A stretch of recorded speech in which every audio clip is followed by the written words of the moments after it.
Football is definitely alive and kicking in the country. I'm Mia Cabalfin. Join us for the next half hour as we take you on and off the pitch. I'm Paolo Buendia. And this is The United Football League.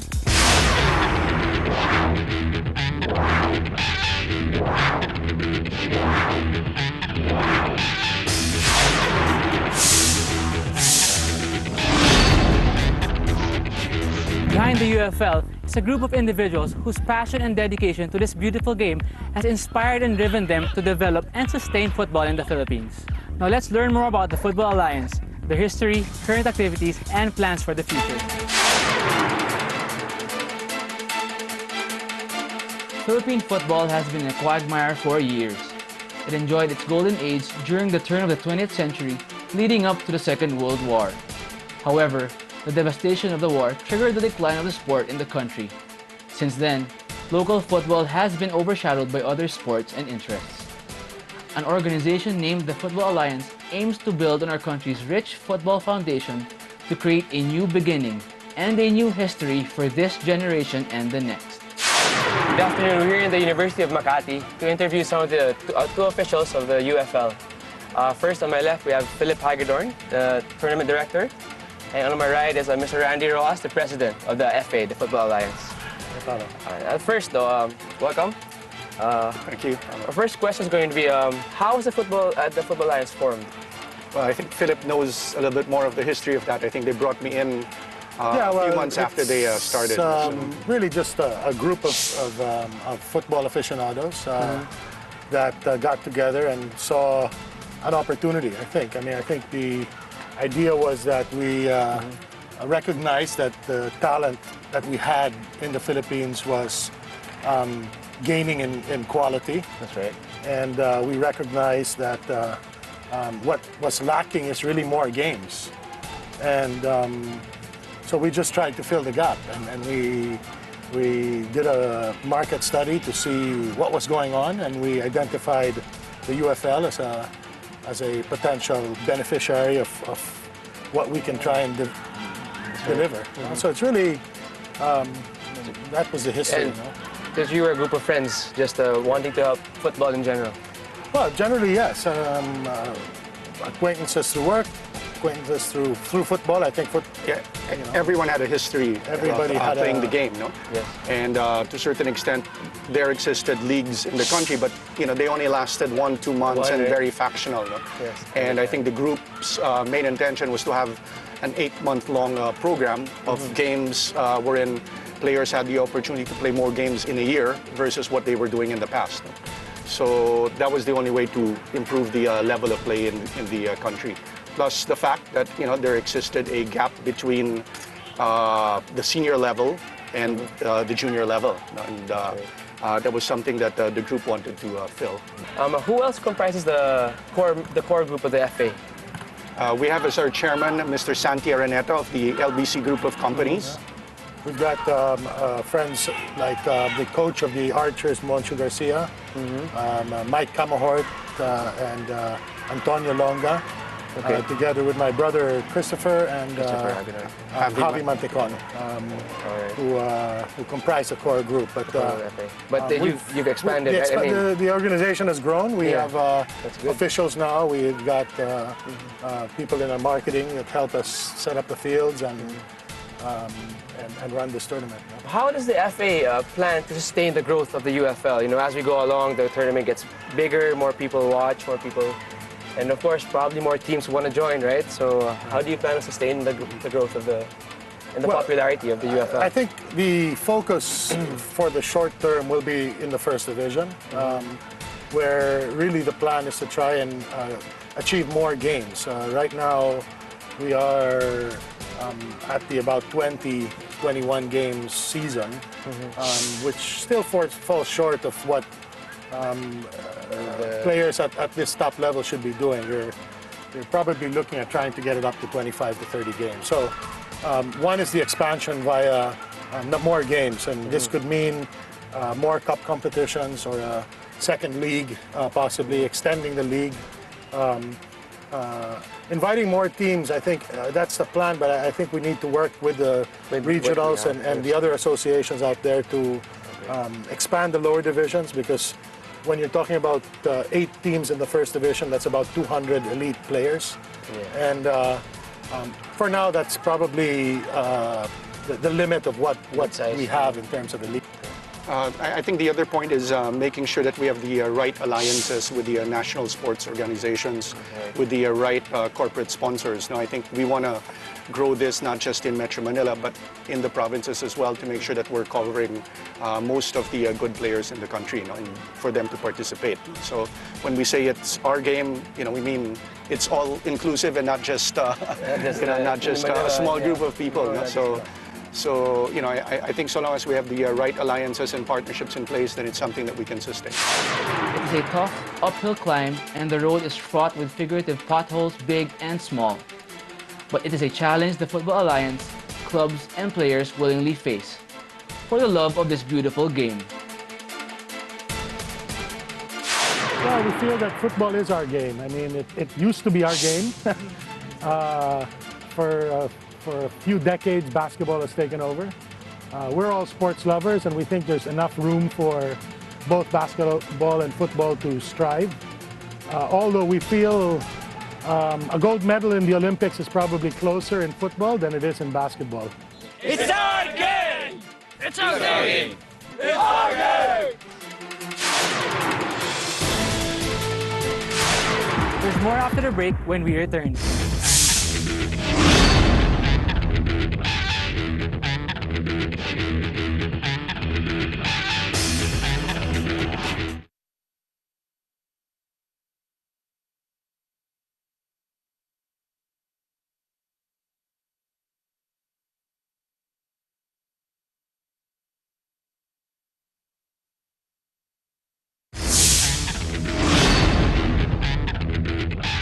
Welcome back. Each new season of the UFL kicks off with a series of matches to determine which division each squad will compete in the league. Check this out as we take a closer look at the UFL Cup.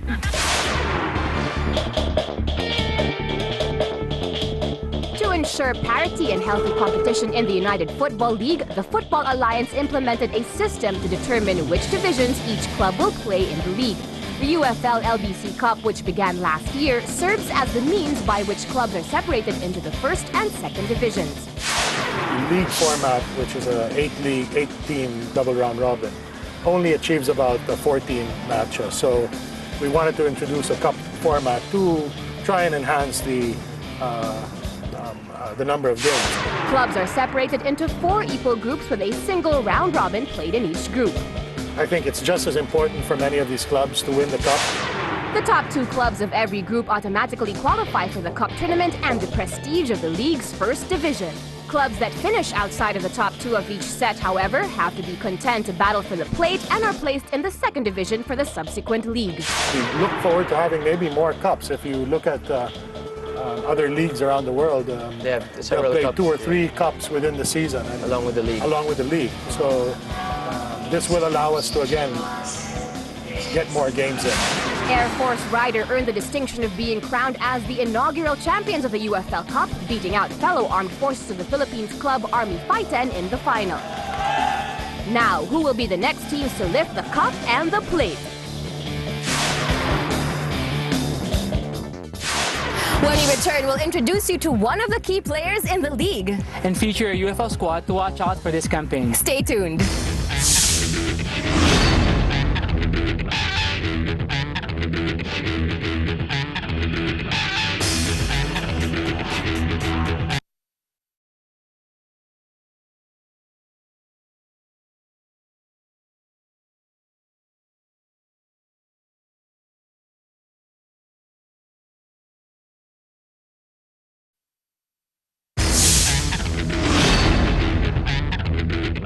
Welcome back. Teams are only as good as the players they have. Now let's check out this footballer and see how he is a key contributor to his squad in our player profile.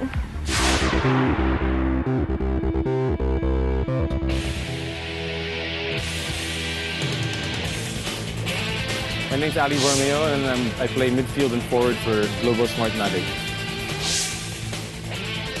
Well, I've been playing football since I was 5, 6 years old, and I just chose it because basketball was getting a bit boring for me.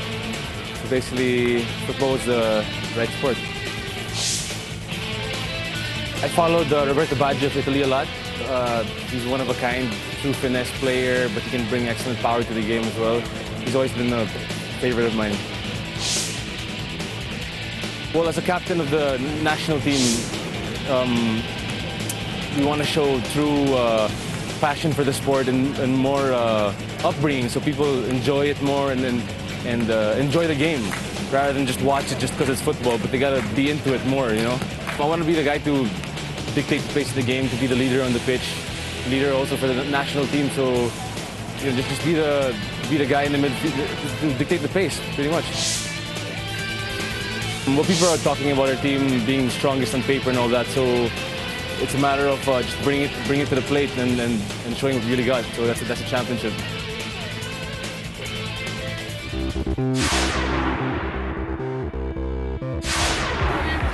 The UFL is made up of 16 squads, and each week we're going to highlight one team for you to get to know better. Check out our first featured squad on our team profile.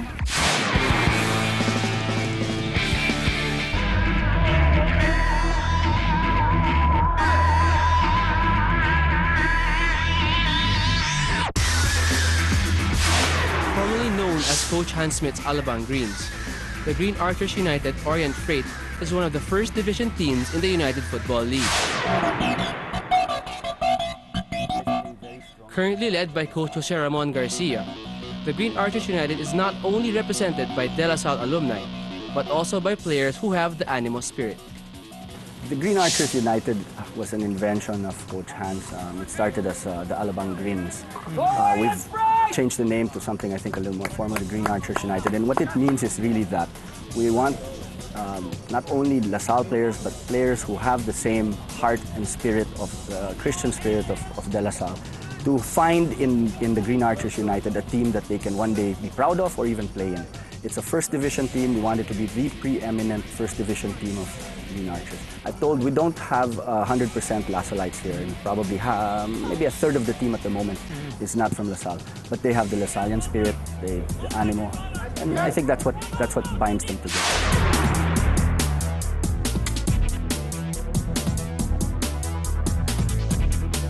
The Green Archers finished the league last season with 3 wins, 1 draw, and 10 losses. Fortunately, they managed to narrowly escape relegation. The Green Archers United may have struggled through a disappointing first season in the UFL, but they are slowly trying to come up and make improvements while focused on working as a team. We're looking at the 4S. Most basic is stamina and strength.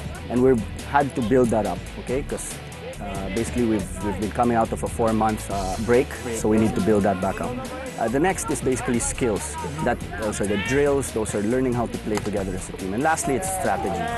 Strategy, and that's the most difficult. I mean, it's put down, it's not really given the importance. People say, okay, you play as much as you can, then get in the field and invent your own football. But that doesn't happen that way. If you don't practice it, it doesn't happen in the game. They're good individual players. We have African player Shapey, who's a fantastic playmaker. He's come in and he's one of the backbones now of our team. But we need to learn how to play more as a team. I'm actually very happy with the way the team is playing. If this continues with the UFL Cup, by the end of the UFL Cup, this will be a very solid team. Hungry to redeem themselves in this UFL season, the Green Archers United Orient Freight, with new management and a revamped lineup, definitely looks ready to dish out some upsets.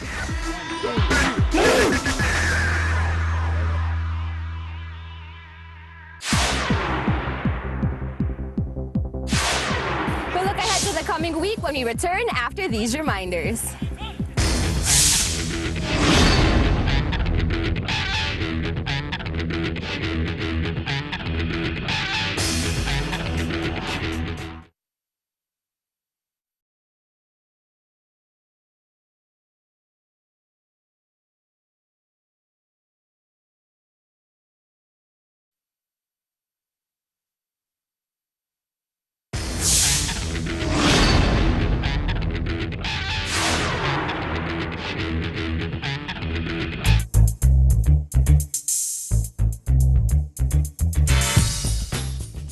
UFL mainstays Loyola Aguila Football Club took on the new kid on the block, Global Smartmatic, in a night match at the University of Makati football field.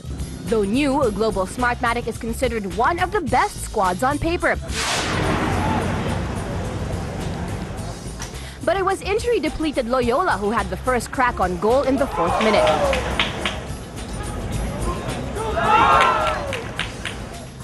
The Eagles saw another attempt on goal in the 7th and 18th minutes, but Carlo Rodriguez's boys could not find the back of the net. Midway through the first half, Global started to mount their attack with numerous forays on goal. A dipping shot in the 30th minute nearly put Global in front.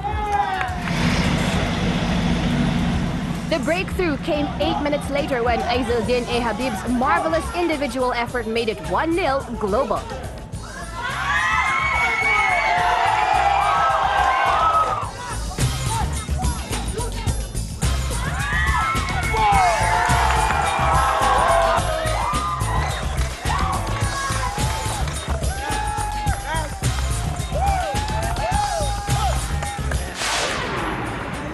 Franklin Muescan's side didn't let up as Global had 2 more attempts on goal before the end of the first half.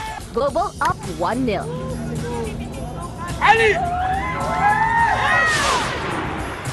It was time for Loyola to get back in the game in the second half, but this cross just misses its mark. The finishing touch was severely lacking in the Eagles as they failed to convert on several attempts to equalize.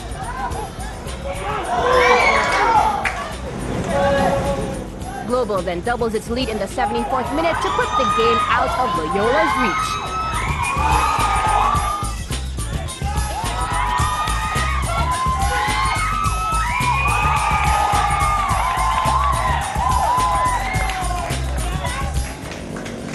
Man of the match honors went to Global Smartmatic Aizeldin A. Habib. First 10 minutes we so scared, but after that we playing good. We stuck in the formation. Yung first 10 minutes namin medyo nawala kami. Medyo na-control ng kalaban yung game. Pero eventually nung the latter part, medyo nakaka-recover yung mga players namin. And then nag-work out yung strategy namin doon sa defense line namin. And then yun yung bigay ng key para maka-recover yung team. Every training sessions namin, I've seen a lot of improvement with the guys. Even though mga bagong recruit sila, at least pareho din sa akin, no? Bago lang din ako sa team. Pero yung chemistry right now nag-uumpisa na. So yung mga previous games namin medyo hindi pa kami ganun ka-gel. But this time medyo nagre-recover na at saka medyo akin na. Well, basically our game plan was very simple. We said that we need to attack them in the wings. No? Wings because we really have fast players and we practiced it. If you noticed, they delivered it. What was lacking in this game plan was goals.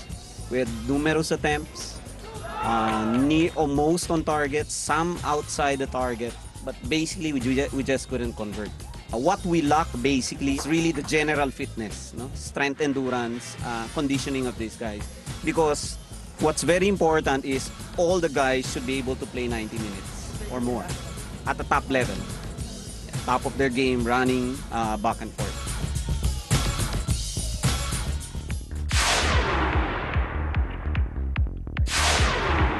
Well, that's just about all the time we have for now, but do join us again next week. For more on the UFL, you can log on to footballalliance.com.ph or you can look for LBC United Football League on Facebook. I'm Paolo Buendia. And I'm Mia Cabalfin, and this is the United Football League.